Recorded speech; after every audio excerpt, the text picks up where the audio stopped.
oh Sakhi, Sakhi, na priya Sakhi. పదాల వెల్లువతో పలకరించే కథలతో చిగురించే ఆశ నీవే మనసుని తాకగా కగా సఖీ ఓ ఓ ఓ.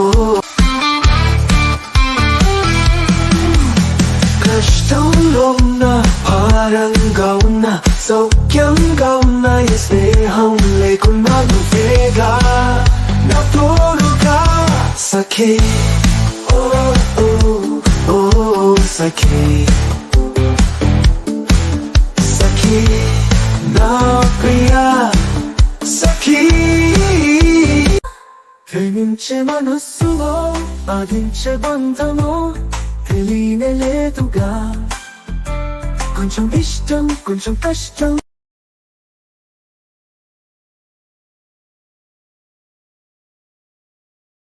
Episode 2 recap. కౌసల్య పనివాడు రాముని పిలిచి ప్రియా లగేజ్ పైన గదిలో పెట్టమని చెప్తుంది. పనివాడు రాము అది విన్న తర్వాత ఒక నిమిషం నిశ్శబ్దంగా ఉండిపోతాడు. కౌసల్య అతను విన్నది నిజమే అని చెప్పి పనివాడిని పైన లగేజ్ పెట్టడానికి పంపిస్తుంది. అనుమానంతోనూ భయంతోనూ రాము లగేజ్ పై గదికి తీసుకొని వెళ్తాడు. ప్రియా ఆ వింత రియాక్షన్ని గమనించి ఏమైందో అని మనసులో అనుకుంది కాని కౌసల్యతో మాట్లాడుతూ దానిని పట్టించుకోలేదు. సాయంత్రం సమయంలో కౌసల్య ప్రియా నవ్వుకుంటూ మనసుపూర్తిగా మాట్లాడుకుంటూ కూర్చున్నారు. తరువాత ప్రియా తన తాతగారికి ఫోన్ చేస్తుంది. ప్రియా, ఇవాళ మనం చాలా విషయాలు మాట్లాడుకున్నాం. ఇంకా తాతగారికి ఫోన్ చేసి నువ్విక్కడ క్షేమంగా ఉన్నావని చెప్పమ్మా. తాతయ్యా, మీరు ఎలా ఉన్నారు? అమ్మమ్మ ఎలా ఉంది? నేను సురక్షితంగా చెన్నైకి చేరాను. మహేంద్ర మావయ్య, కౌసల్య అత్తయ్య ఇంట్లో ఉన్నాను. మేము బాగున్నామమ్మా. నువ్వు జాగ్రత్తగా ఉండు. కాలేజీ పని పూర్తి చేసుకున్నాక అన్ని విషయాలు మాకు తెలియచేయి. ప్రియా మాట్లాడిన తర్వాత కౌసల్య మహేంద్రవర్మ కూడా మాధవరావుతో మాట్లాడుతారు. ఎలా ఉన్నారు బాబాయ్? ప్రియా గురించి మీరు కంగారు పడనక్కర్లేదు. ప్రియ బాధ్యత మాది. మీరు నిశ్చింతగా ఉండండి. ప్రియతాతగారు ఊపిరి పీల్చుకుంటారు. తరువాత ప్రియ తన కొత్త గదికి వెళ్తుంది. గదిలో అడుగుపెట్టగానే ఆమె ఆశ్చర్యపోయింది.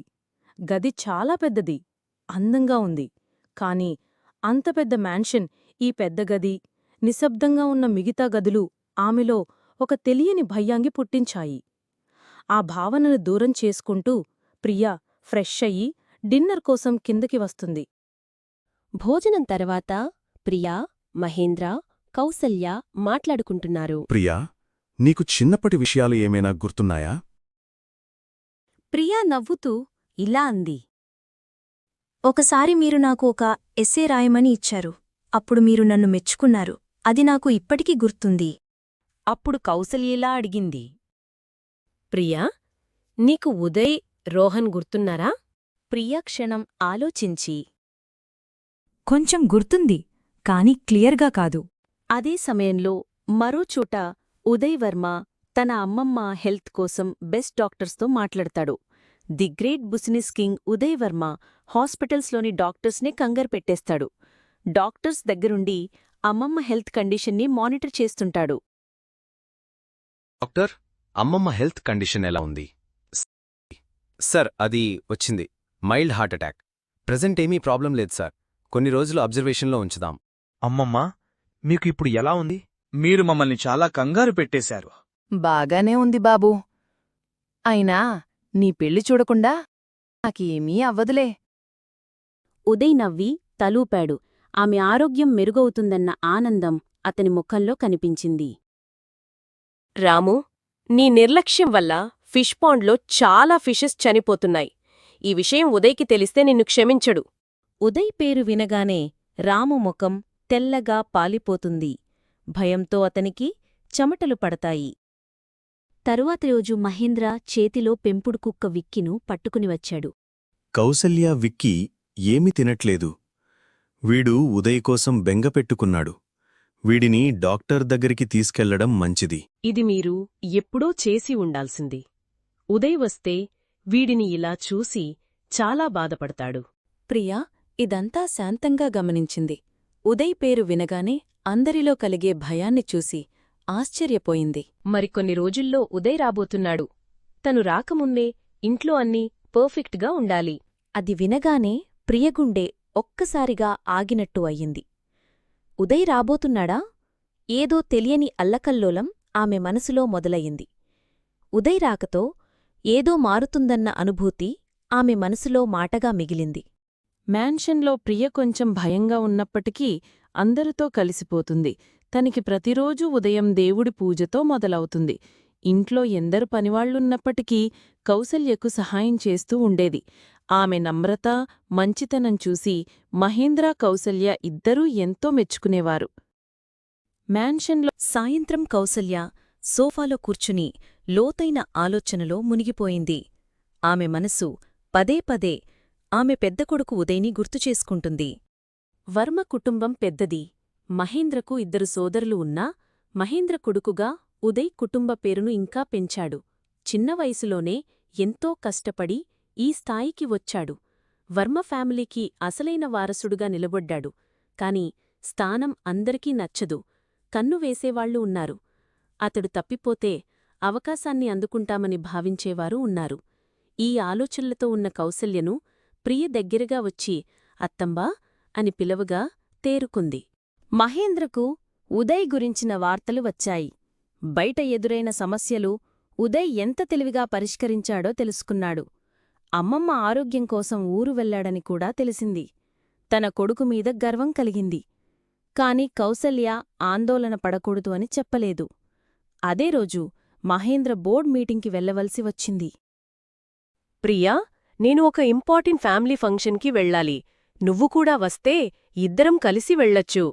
సారీ అత్తమ్మా, నాకు కొంచెం జలుబు, తలనొప్పిగా ఉంది. నేను రాలేను. మీరు వెళ్ళండి. పర్వాలేదు ప్రియా. ఏదైనా అవసరం వచ్చినా, ఏమైనా ఇబ్బంది కలిగినా ఆలోచించకుండా నాకు వెంటనే ఫోన్ చెయ్యి. ఆమె వెళ్లిన తర్వాత మ్యాన్షన్లో భయంకరమైన నిశ్శబ్దం వ్యాపించింది. బయట పనివాళ్లు ఉన్న ఆ పెద్ద భయంకరమైన డోర్స్ ఆమెలో భయం కలిగించాయి. ఇల్లంతా నిశ్శబ్దంగా ఉంది. ఈ పెద్ద డోర్స్ నన్ను బాగా భయపెడుతున్నాయి. ఫస్ట్ ఈ డోర్స్ క్లోజ్ చేసి ఆంటీ వచ్చే వరకు మ్యూజిక్ వింటూ సోఫాలో రిలాక్స్ అవ్వడం బెటర్. అదే సమయంలో సెక్యూరిటీ గార్డ్ మూసి ఉన్న డోర్ని చూసి అసహనంగా తిరుగుతున్నాడు. ఊరి బాబోయ్, మేడమేంటి డోర్ క్లోజ్ చేశారు? ఇలా ఎప్పుడూ డోర్ క్లోజ్ చేసిందే లేదు. పోనీ చెప్పుదామంటే పెద్దవాళ్ల విషయంలో తలదూర్చడం మంచిది కాదేమో. అయితే కొద్దిసేపటికి ఒక లగ్జరీ కార్ మ్యాన్షన్ ముందు ఆగింది. ఉదయ్ వర్మ, రోహన్ అక్కడికి వస్తారు. మ్యాన్షన్ డోర్ క్లోజ్ చేసి ఉండడం చూసి ఆశ్చర్యపోతారు. అంతలో లోపల ప్రియా సోఫాపై నిద్రలోకి జారుకుంది. మ్యూజిక్ వాల్యూమ్ పెద్దగా ప్లే అవుతుంది. రోహన్ నవ్వుతూ ఉదయ్తో ఇలా అంటాడు. ఇది ఏంటన్నయ్యా, ఈత్ వండర్లా మన మ్యాన్షన్ డోర్స్ క్లోజ్ చేసి ఉన్నాయి. పైగా గార్డ్ కూడా కనిపించట్లేదు. నువ్వు కొంచెం సైలెంట్గా ఉంటావా? ఇప్పుడు నీకు ఏం చెయ్యాలో తెలుసు అనుకుంటా. సారీ అన్నయ్య. ఇప్పుడే గార్డ్ ఎక్కడున్నాడో చూస్తాను.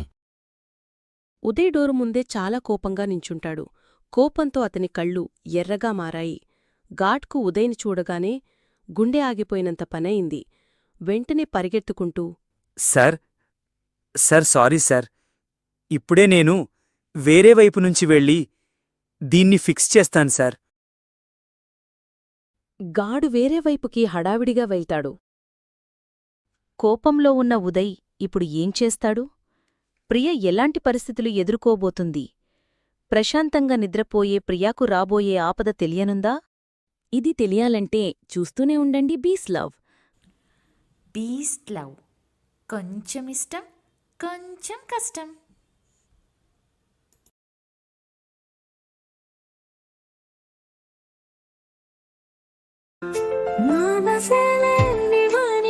నీవుగా మదిని కాల్చమంటే నీవుగా నీ చూపును మించిన మంటలేదుగా ఆ చూపున దాగున్న ప్రేమే నీవుగా అది నిజమే అయితే నా మనసును గాయం చేయవుగా నీ మనసే నా మనసై నీవే నాయనని తెలిసే వరకు ఈ బాధ తప్పదుగా ఆ మాట నిజమైతే నీతేనే నిజమైతే